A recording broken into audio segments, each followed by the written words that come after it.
Okay, thank you very much. Hello everyone, thank you for inviting me. So I'm really excited to come here and present some of the work we've been working on in multimodal AI. This talk will be partly be an introduction to the field and partly be about some latest advances and new directions that I personally think will be very important. So firstly, what is multimodal AI? Right, we all live in a multisensory world. And despite what the media thinks of AGI and where we're at, they are still very fundamentally limited by the amount of modalities that these different AI systems can process. For example, language models, they're great at processing your spoken language or text that you type into a computer, but they don't really understand your tone of voice, your facial expressions, your body language and gestures. And we all know these are all critical components to how we convey our thoughts and behaviors to other people.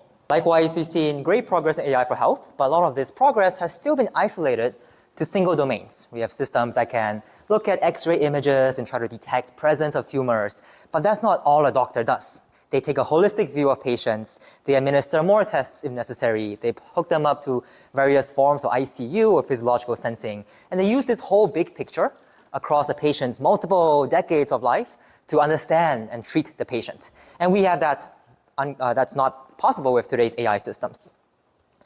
And of course, that's just a glimpse of all of the modalities that are actually making an impact in the real physical world, not just language. And yet most of our efforts are still concentrated on language models. So the work in our group, and broadly speaking, this whole thrust of multimodal AI, is to build systems that go beyond just language and holistically understand all aspects of the world to make better decisions and to help people and businesses thrive. I'll give you some examples, my favorite examples of multimodal AI, especially the ones that are most important today. Most of generative AI nowadays is getting more and more multimodal, right? They're going beyond text input, text output machines, to systems that really augment our creativity, allowing us to take natural language and generate images, videos, soundtrack, music, even complete PowerPoints and presentations. Of course, none of this was made with the help of AI. In the area of physical sensing, if I were to borrow from some folks in transportation I collaborate with, right, if you look at a city, for example, how do you parameterize a city? Right, you can go to Google Maps and have a map representation of the city and the transportation of that city. You can go to Wikipedia and look at the history of it. You can look at sensing information like carbon emissions and percentage of people biking or riding to work.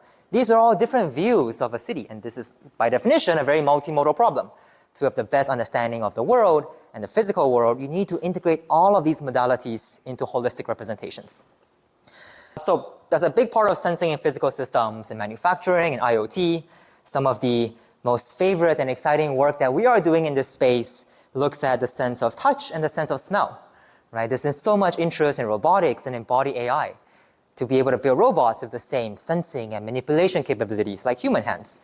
But a lot of that is still missing because they only use vision. They don't have the sense of touch. Right? So we've been prototyping systems that can sense the physical world through high-resolution tactile sensors, the types that all of you have on your hands and fingertips, so that they can truly feel and manipulate the world. Smell is another modality that I think is extremely exciting but understudied by AI. Over here, I'll talk about this in more detail, but as a glimpse, some of these are smell sensors with an AI intelligent layer that we have developed, so you can portably bring this around and perform general purpose sensing of various foods and beverages.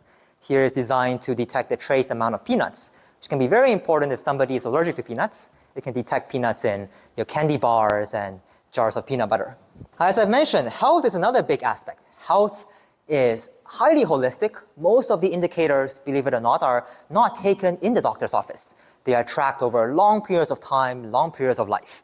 So we have ambitious projects that integrate the physical aspect of health, right? Things that actually you go to see the doctor for, with the emotional side of health, whether we're flourishing, we're good, are we happy and engaged and motivated in every day-to-day interactions, and of course, social well-being. How are we interacting with other people? Looking at voice, looking at facial expressions, body language, and tone, and all of these come together. You have to look at a physical with emotional and social well-being to really understand the person. And finally, beyond these predictive tasks, like predicting the state of a person or predicting the status of a city, nowadays we have a lot of progress in agentic tasks. These are tasks where a computer agent can come in and automatically perform multiple sequences of actions for you to solve some task. Right? I came here, I had to book flights, I had to book hotels. Well, the organizers kindly did that all for me, but in the future we'll have systems that can automatically go on these websites and automatically just take in natural language instructions and think and reason and ask humans when their instructions are ambiguous and automatically solve these tasks. And that's just the glimpse of it, right? These were the agents operating on websites, but also broadly speaking, other operating systems, other tasks like databases and spreadsheets for you. And these are all multimodal problems. They have to take in human language instructions. They have to be able to see visual websites. They might have to also even look at videos and audio on these websites and perform multiple steps of decision making to actually successfully solve the task. It's highly non-trivial. So these are some of my favorite applications, from creativity and Gen AI, right, to understanding the physical world, very related to the cities and transportation research that all of you do, to agentic systems that over multiple steps continuously try and solve a problem. These are all examples of multimodal AI. So in today's talk, I'm going to cover some of the foundations in this space. Right? We're going to start with what is multimodal AI, why is it so challenging, and how it's different from standard unimodal problems in language and vision. We're going to define various terminology, and we're going to look at why it's hard. What are some of the main technical challenges, and what are some of the main innovations that have been designed over these couple of years that actually went to building these state-of-the-art multimodal systems today, primarily these multimodal large language models. And finally, in part 3, perhaps after the break, I will discuss my personal view on what is next. What are some of the most pressing challenges, and what are some of the most exciting new advances so that you can start using them early on in your research. Okay, and a lot of this is based on, at least this first part, this introduction and tutorial part is very much based on this survey paper we have had. It's called Foundations and Trends in Multimodal Machine Learning. And together with some of these courses that I've been teaching at MIT and CMU, you can look at my website if you're interested in the full 15 weeks version of this course.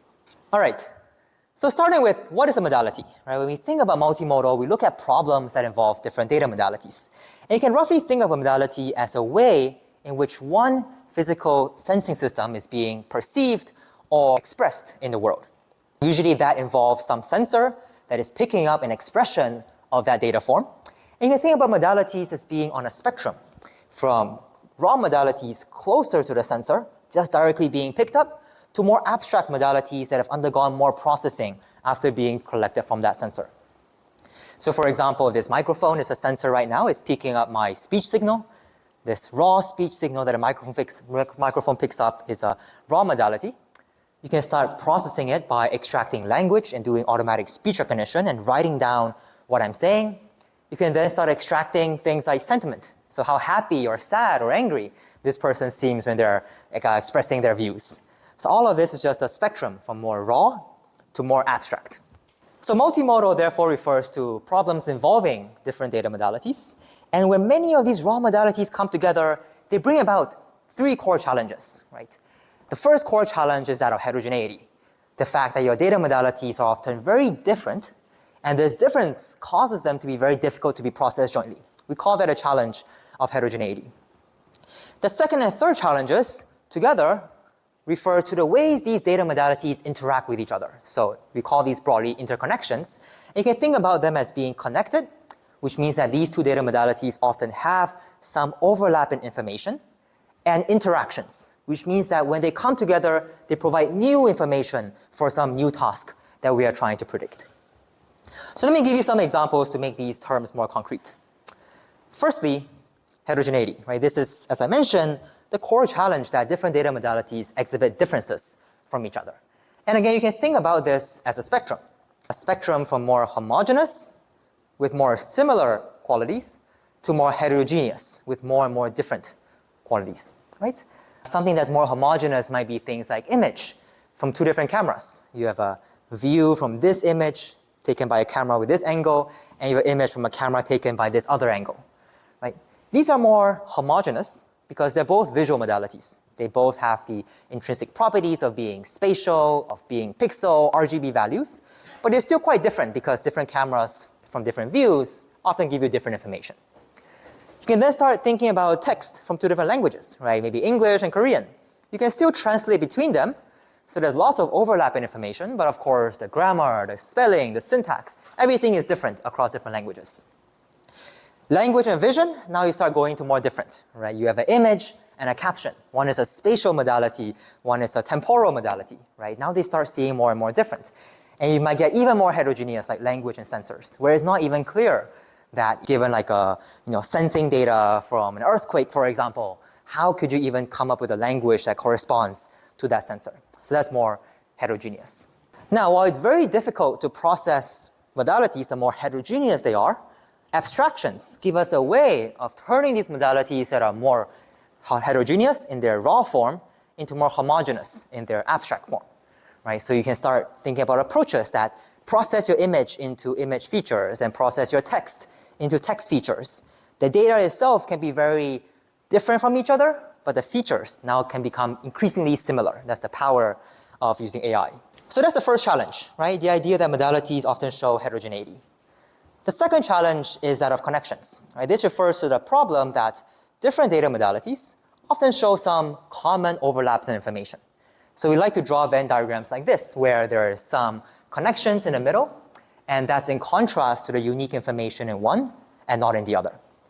And you can think about modalities as a spectrum from settings in which they're more strongly connected with each other, with more overlap in information, to settings that they are weaker and perhaps even completely independent, so unconnected. I'll give an example, right? You have an image over here and you have a caption.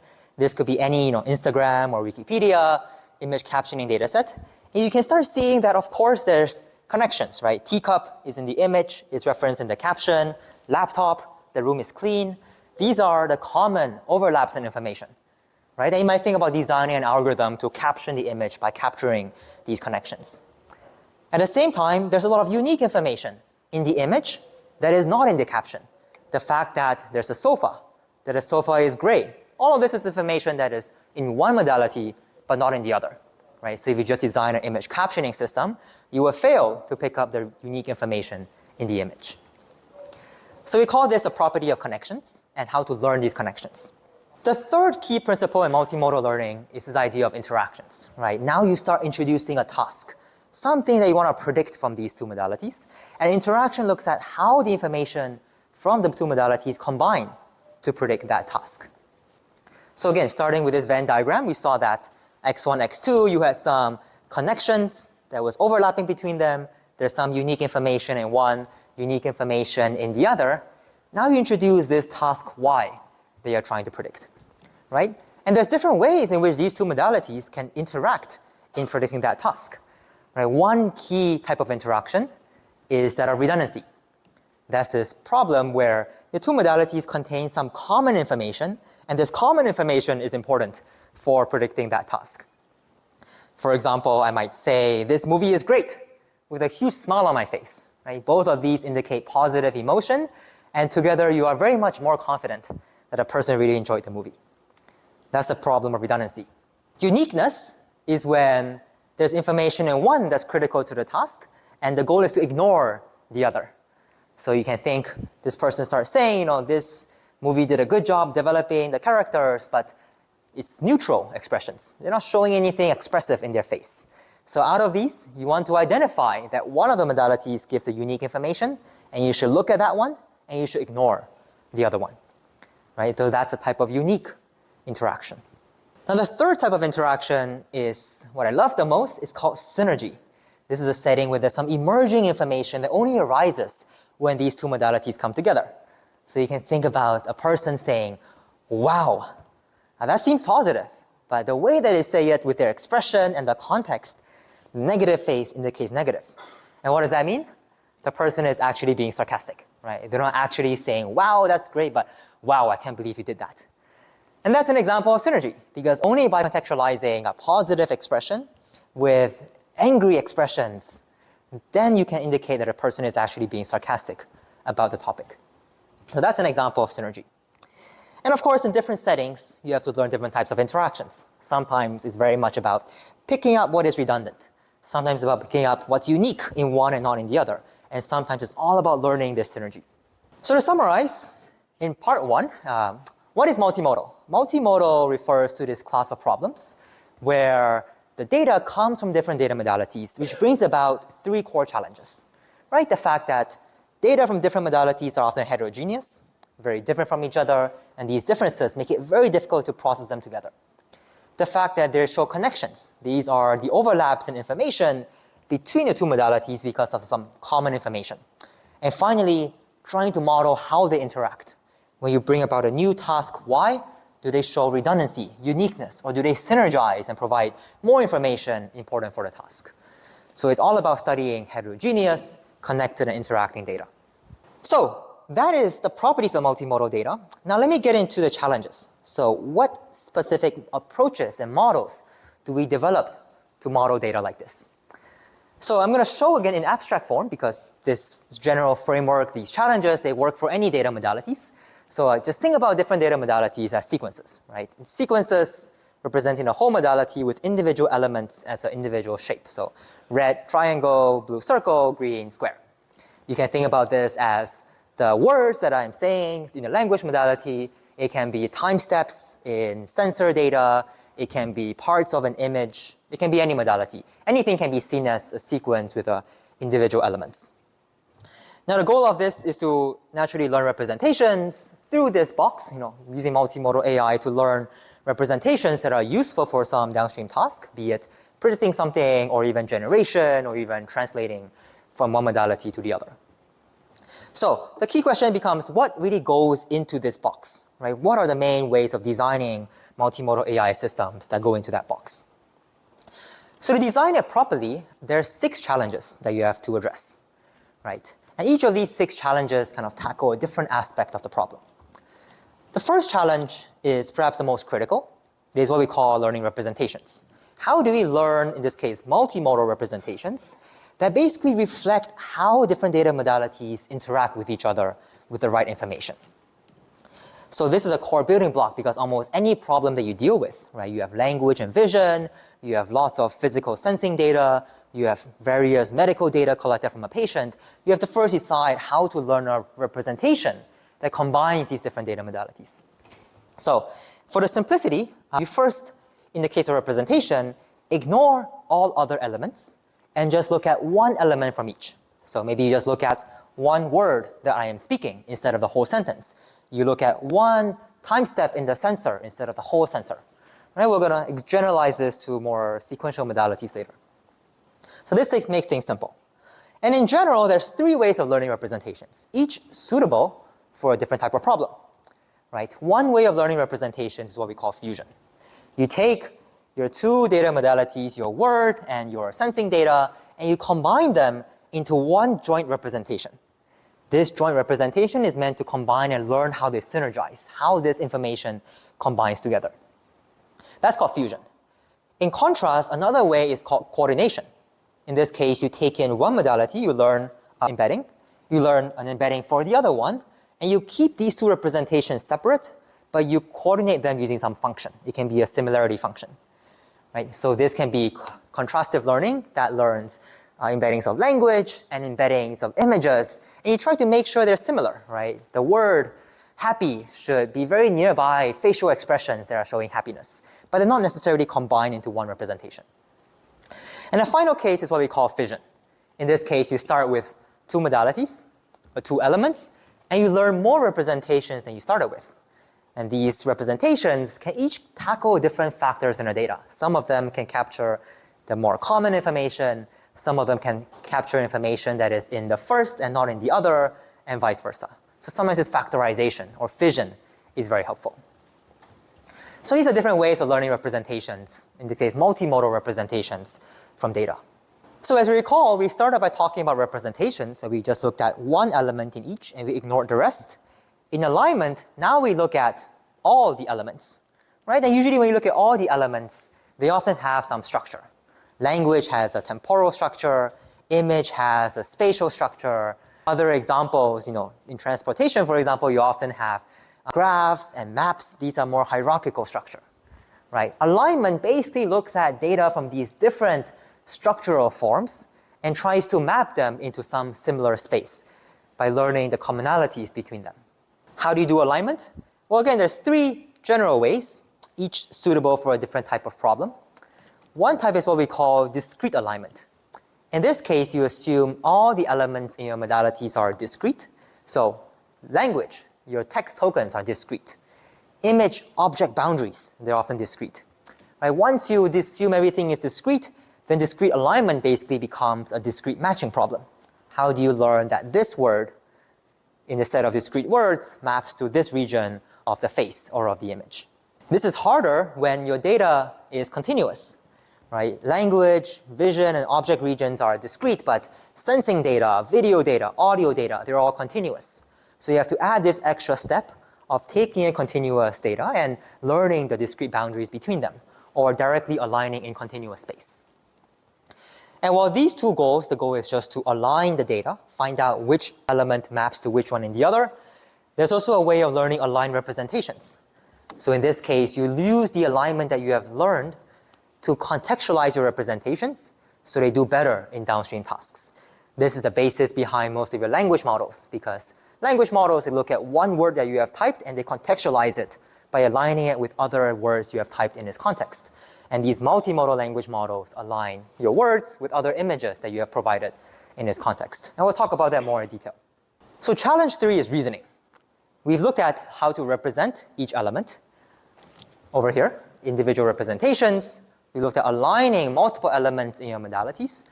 Now reasoning looks at how do you take this information and process them step by step to solve hard, complex problems. Usually problems that cannot be decided in a single step. So in the past, this could be done with multiple layers of neural networks to learn higher and higher reasoning and abstract representations. Nowadays, obviously there's the power of more language model-based, tree-structured reasoning paradigms, where you combine your data in very systematic ways that takes into account the structure of the problem in order to learn abstract representations over multiple steps for reasoning. Several challenges here. How do you represent the structure of the reasoning? Is it a tree-based structure, a sequential structure? Reasoning can be done in natural language with your chain of thought and your language models, but sometimes you have to reason over other data modalities like images. So how do you represent different modalities during reasoning? And usually for reasoning to be successful, you need to also have external knowledge. What is the right knowledge from humans to allow you to design reward functions or design approaches for reasoning? Challenge 4 is generation. Right? We've mostly been talking about prediction so far, but there's several types of problems in which you're trying to summarize more data modalities into fewer. For example, summarizing a video into the most salient parts, translating from one to the other, so taking in text and generating an image, that's a translation problem, or creation, so starting from less modalities and generating more. That's a challenge of generation. Challenge 5 is transference. Transference is a very real-world challenge. In many settings, you have a data modality that is very limited in data, right? All of you who are working on city or transportation often have this issue. You're not going to get that much data. In order to supplement your data, you might think about using some extra modality. This could be natural images, like ImageNet, to supplement satellite images. It could be large language models and more text to supplement medical text. The settings in which a more abundant modality can be used to supervise data from a more limited modality. How to do that? Well, that's called transference. You can often use richer modalities during training to supplement your representations, so you do get better in the modality that you care about, which has primarily limited data, while not requiring this more abundant data during testing. 3 ways of doing this. One way is to do transfer learning. So this is common where you might have pre-trained a language model on general text and you want to adapt it to some specific domain, for example, medical domain or city domain. Co-learning, which is the setting in which you add extra information during training to enhance your representation using something like contrastive learning, and then after throw this modality away during testing, so that during testing you don't face the constraints of having to collect both modalities. And finally, induction. These are settings in which you don't have to open up the models and just use APIs to co-train each other. This is super common in model distillation nowadays. And the final challenge in multimodal is quantification, right? Whereas challenges 1 to 5 are about designing new approaches, quantification looks at how can you have a better and more in-depth study of each of these challenges. How do you quantify the degree to which modalities are heterogeneous? That's an example. How do you quantify when they interact? When are they redundant? When are they unique? When are they synergistic? And how does that influence how you design a model? And finally, learning, right? Optimizing multimodal models are often much more difficult because you have language data, you have image data, different data modalities often learn at different speeds, at different rates. So it's often very difficult to use the same optimizer or the same model parameters to update them. There needs to be more calibrated ways of training them separately. So at a high level summary, we've gone through 6 core multimodal challenges. Right? Almost any problem, you want to view it as one of these or a combination of these challenges. First core challenge is just looking at individual elements. So simplify it by looking at one word in your sentence or one spatial region of the entire big image. And how do you decide how to represent this data? Do you fuse them together because you care about integrating the information? Do you learn separate representations but make some coordination, similarity between them if you want to keep representations separate? And sometimes you can do hybrids of factorized representations that each capture a different part of what needs to be learned, like a mixture of experts. After representing your data, you often have to align your data. You have to go beyond your one word to look at everything that I'm saying.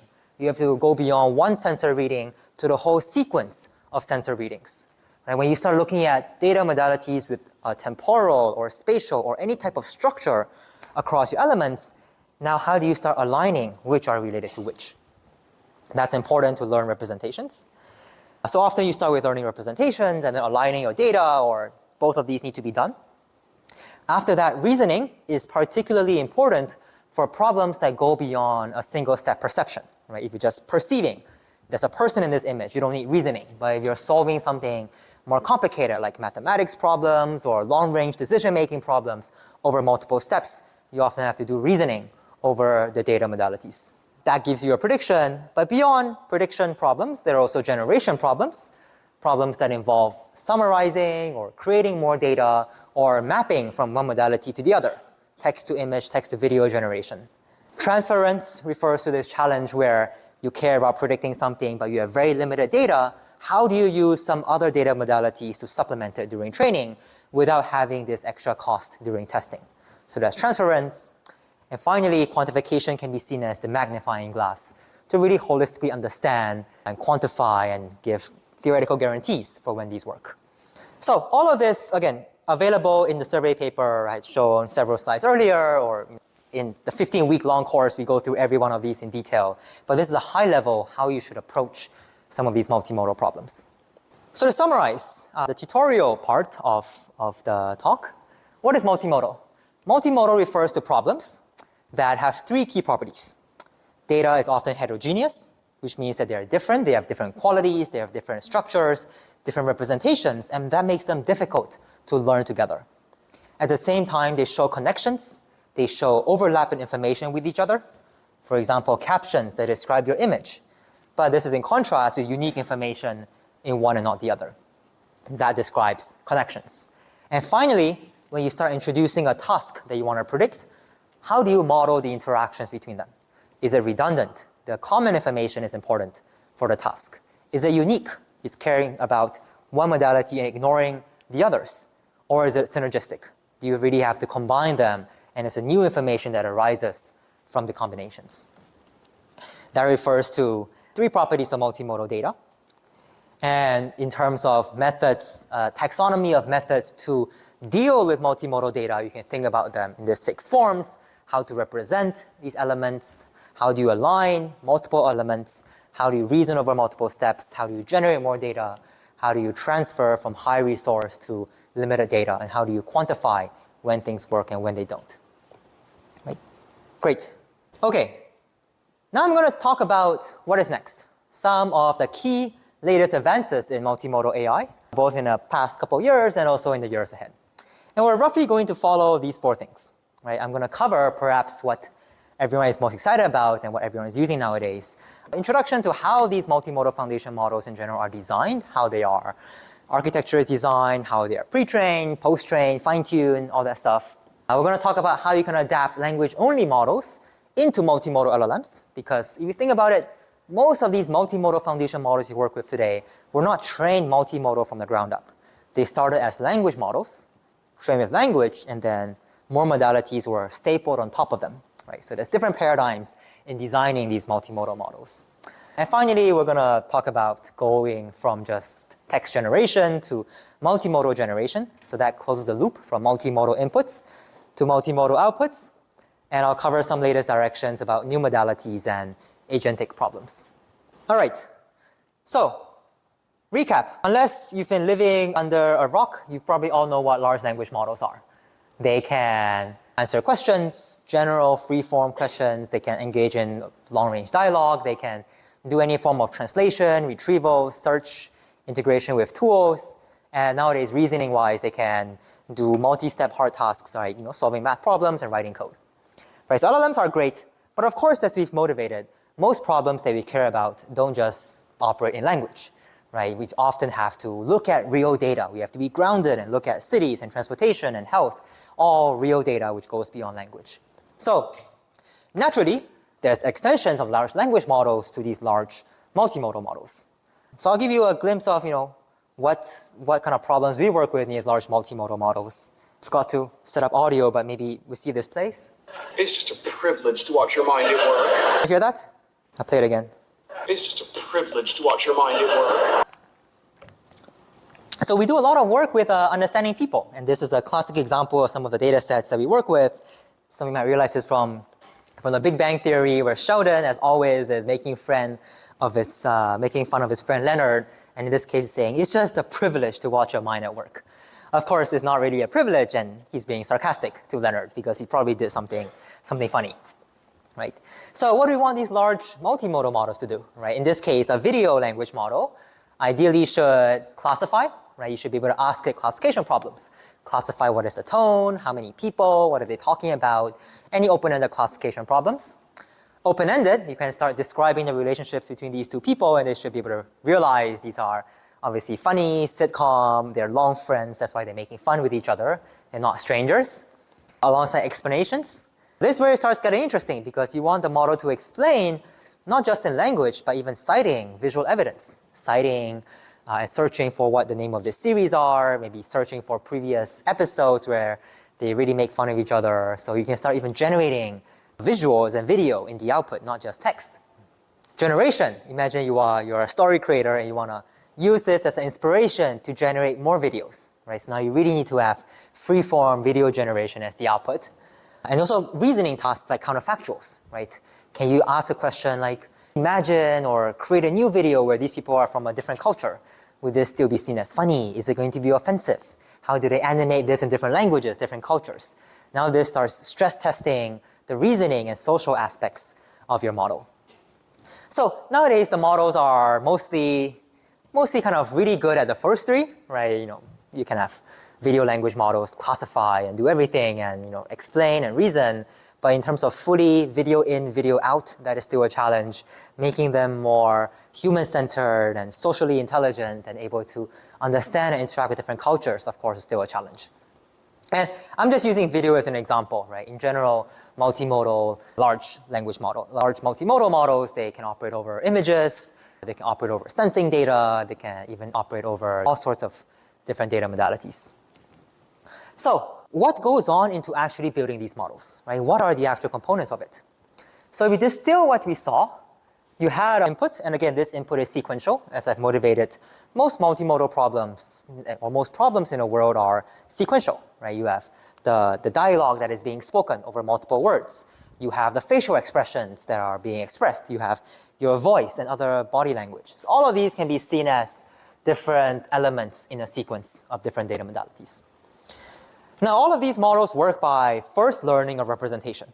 And in this case, it is usually a fused representation where you take in different elements, you learn some ways that they're relating and aligning with each other, and learn a joint representation that should be compact and informative. It should summarize, who they are, what they're doing. It should be able to integrate their voice and gestures to understand sarcasm. It should be able to also understand, the reactions of the other people. So these are just compact representations. These representations should then facilitate using a language model decoder as the output to generate text, like classification tasks, understanding that they're being sarcastic, that they're close friends. If this large language model in the output decoder is augmented with things like different search tools, it should also be able to highlight information and retrieve previous episodes. So these are examples of outputting language based on these representations, and also outputting visual and audio, outputting other modalities given those representations.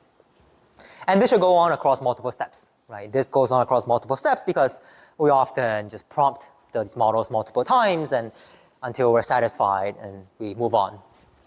So this generally describes what we view as the backbone of most of these large multimodal models. They should be very capable of doing multimodal integration and perception. So taking in multimodal data as input and learning representations. They should be able to also do multiple steps of multimodal reasoning, right? Each step involving both language outputs, multimodal outputs, and then a user interacts with it, more language outputs, more multimodal outputs. And again, this is an example for video, but you could think about this as anything in other domains. It should be able to understand spatial information, satellite information, sensory information.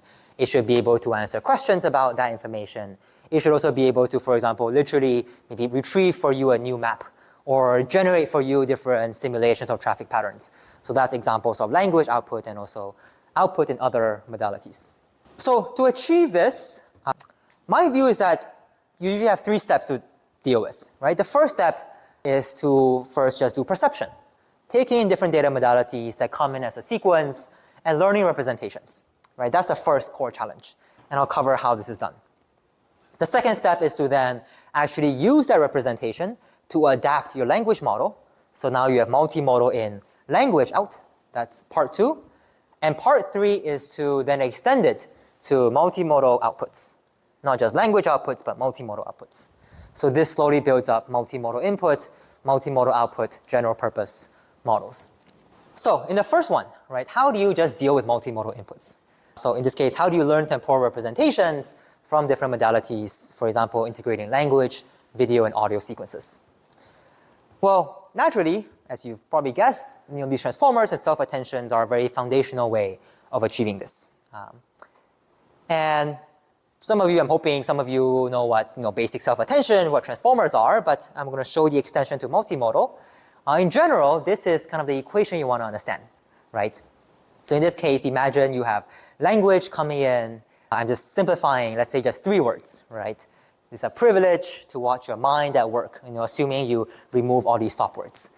So these language representations or token representations usually come in dimension 3 by D, right? So that's x1. And this WQ is that you're basically treating your language sequence as the query modality, and you're learning a transformation that multiplies the raw token embeddings through some transformation WQ, so you actually get something that is 3 by D. You can think about this dimension as this subsequent common dimension that we're going to bring both language tokens and visual tokens into. So that's language. You might have some other modalities. In this case, we had the video, so we had audio and video modalities. For simplicity, I'm just going to use one other modality. And well, one key here is that it can be a different sequence length, right? You might have more video and audio because video and audio are often sampled and also expressed at higher frequency than language. So in this case, it is, let's say 4, a sequence of 4 nonverbal expressions. It includes audio like loud voice, emphasizing the voice, and visual like eye rolling, for example, right? And again, this goes through some other transformation because this is the key modality. So it goes to another learnable transformation, but it must bring them into the same D-dimensional representation space. So those 2 Ds must be the same. So now you have 2 inputs, 3 by D, which is your language representation, and you have a 4 by D visual and audio representation. And the 4 by D is transposed. So naturally, these 2 modalities within this D dimension, you can take an outer product between them. This outer product basically gives you a 3 by 4 matrix, and you can interpret this 3 by 4 matrix as an attention matrix. It's telling you how every one of your 3 words should be attending to every one of your 4 expressions, right? So privilege, it should perhaps show a very high emphasis with one of your vocal emphasis, your loud voice, and your eye rolling, because these 2 nonverbal expressions give you very important context for understanding the word privilege, right? So this gives you a 3 by 4 outer product. You do some normalizations. You normalize by dividing by square root of D, because these are D by D dimensional vector representations. So you normalize by square root of D, so the variance goes down by 1 over D. So it's reasonably normalized within some variance. And this softmax is done by row. So this row basically says that all of the entries in my row should be non-negative and they sum to 1. So the first row, the privilege, should have alignment of 0.7 to vocal emphasis and 0.3 to eye rolling. And then the word mind should have an emphasis of 1 to vocal emphasis and 0 everywhere else. So every entry in the row is non-negative and sums to 1 after this softmax. So we call this a vision to language attention matrix. Tells you how each of your language 3 words should be attending to your 4 expressions, right? If you recall, this is also what we call alignment, right? You have different elements in language, you have different elements in vision. How do you learn which ones of your words should be aligning to which of the expressions you're making? So once you have this alignment matrix, you can then use this to actually multiply by your nonverbal expressions. So this is again your 4 nonverbal expressions. It used to be just visual, but now by multiplying with this matrix, you are contextualizing each of these representations with language, right? You're taking this 3 by 4 and multiplying by 4, which basically allows you to learn a representation for the word privilege that actually uses 0.7 of its attention from the vocal emphasis vector, plus 0.3 from the eye rolling vector. So this gives you a new representation that actually tells you this word privilege has been contextualized with vocal emphasis, so saying it loudly and eye rolling. And of course, this can be used because now the privilege combined with eye rolling allows you to predict sarcasm. So this is the basis of how most of these multimodal transformers work. This is the backbone of most of these large multimodal models. The key again is that you have language-based sequences. That's one of your modalities. That's your query vector. Other modalities, it can be a different sequence length and is often, very often a different sequence length because imaging, sensing is a different frequency from language. So you have a different key vector. And it's all about learning this alignment matrix that tells you how each of your words and each of the parts of your image or each of your parts in the audio are contextualized and aligning with each other. Right? That can then give you a new multimodal representation that actually is a new representation of language that takes into account my 4 nonverbal expressions weighted by those 4 attention numbers. So if you pre-train this on lots of image and text, you actually see this matrix over here, this vision language alignment matrix. You can start looking at what the values are, and we've put some of these values over here, and they actually are very intuitive, right? So in this case, it's an image, and the caption is a display of flowers growing out and over the wall. If you looking at the word flowers and the attention, right, to the parts of the image, it actually highlights the flowers, right? Which means that the values in this matrix are high and close to 1 when it's related to flowers and 0 when it's not related to flowers. If you look at the word cloudy, and for this word, if you look at the regions of the image that it aligns with, you again see the clouds being highlighted. So this tells you that basically this alignment between modalities is working. It's actually learning a mapping between the words and the other data modalities. Okay, we are at 45 minutes, right? So I was told to stop here and yeah? Okay, sure, great. Okay, so let me cover this next part, so 5 more minutes. So in summary, that was all about learning these multimodal representations, right? Using these transformers, using self-attention to learn the alignment between different elements that is conducive for fusing and combining the information from different modalities. In this next part, we'll see how this representation can be used to actually adapt large language models by putting an LLM at a decoder so you can enable flexible question and answering on top of these multimodal representations. So the idea is again very simple, right? It's basically this idea called adapters, right? Adapting LLMs using these adapter models. If you think about how language models work, they basically, take in text, they estimate your joint probabilities, basically factorize into next words given previous words, and they predict the next tokens, right? LLMs by themselves, they don't allow you to look at or understand or process any other modality. But a simple way for getting LLMs to work with other modalities is what we call adapters. Imagine you want this model to start understanding images. So you give it an image. This image in its raw form cannot be given into the model, so you need to first extract some representations from this image. So you can run it through a pre-trained convolutional network or a vision transformer or extract any features. right? Now, once you extract the features, you can use an adapter to map these image features into the input of your large language model token space, right? So now the large language model takes in both your traditional text tokens and also adapted features from images that go into these large language model input tokens. These adapters can be surprisingly small, right? Even though your image representations are of different dimensions, but they still have lots of language meaning. And people have shown that these adapters, even just linear transformations from these image representations into your token embedding dimension, whatever 768 dimension, a linear transformation is enough. Okay? So these models are trained by an adapter by giving it the image, giving it a caption, and making the model auto-regressively predict next and next tokens in the caption, right? If you think about, predicting next and next, the model predicts and then a small. It wouldn't be able to predict the color, right? Normally, if you just have a language model, after you put a small, it would be, equally likelihood, red boat, white boat, blue boat. It could be equally likely. But now you're forcing the model to predict the color by actually attending to the image. So that's how these adapter layers are trained to jointly predict the output text.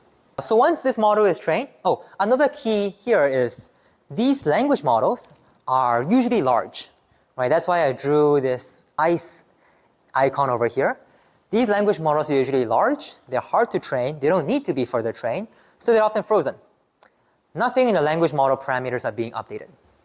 The only thing that's being trained is the adapter layer, that is the mapping from the image features into your pre-trained and frozen language model input tokens. So only the adapter is trained. Everything else is frozen. And this makes it a really lightweight, efficient approach that you can start adapting any other modality as long as you have good representations and good adapters into your frozen language models. So once this is done, once the adapter has been trained, you can staple it on top of another task. You give it an image, you ask the color, the model outputs the right color. This is zero shot, by the way, so it's never seen any questions about images, so this is just pure zero shot performance. You can give it one shot example. So for example, you give it an image, you give it a question with the right answer. So that's your one training data example. Who invented this is the question. The answer is the Wright brothers invented the airplane. So that's part of the context. And now you give it a new image that's adapted into the model and ask a question, who invented this, with answer missing, right? So using just one example and everything in context, the model can answer this pretty more knowledge-intensive question about who invented this. You can also do cool things like, we call this symbol binding. Cognitive scientists love this. This is a classic example of few-shot learning. You give a photo of an apple, you adapt it into the input, you caption it by saying this is a DAX. DAX is not a real word, right? You then give it an example of an image of orange and you say this is a blicket. Blicket is again not a real word. And then using those two examples in context, you give it a new image. This is just an apple in a different orientation. And you ask, what is this? And the answer is successfully predicted this is a DAX. So it's able to learn just from one example of calling it this name and one example of calling it this other name to predict the right name for the right image. So these are all examples of actually getting the model to truly understand images and output answers given these images. So with these adapter models, you can do pretty amazing things. A lot of these models nowadays are basically trained with these adapters. You can start giving it images and you can have conversations with these images, right? These images, again, extract representations and you adapt it as a prefix into your models. And nowadays, you can have more and more conversations and dialogues given these images.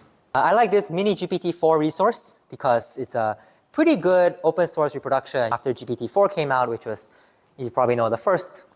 GPT-3 didn't support images and GPT-4 started supporting images, so they provided an open source attempt at reproducing it. So they took a language model, Vicuna, that's one of those open source instruction following language models. Again, it's frozen, no updates to the language model. They take the image, they pass it through a pre-trained Q-former and VIT. These are just image representation models, pre-trained, again, frozen. This gives you an image representation that a linear layer is trained to map that image representation into the input token of your language models. It's just a linear layer.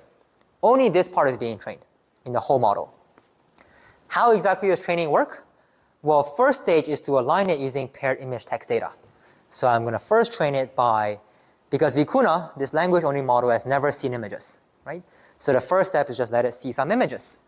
You give it some images, you give it the captions for those images. You can get this using Wikipedia, Instagram, there's lots of image captioning data sets. You take the image and you make the model go through the linear layer into the language model and caption the image. That's the first step, alignment.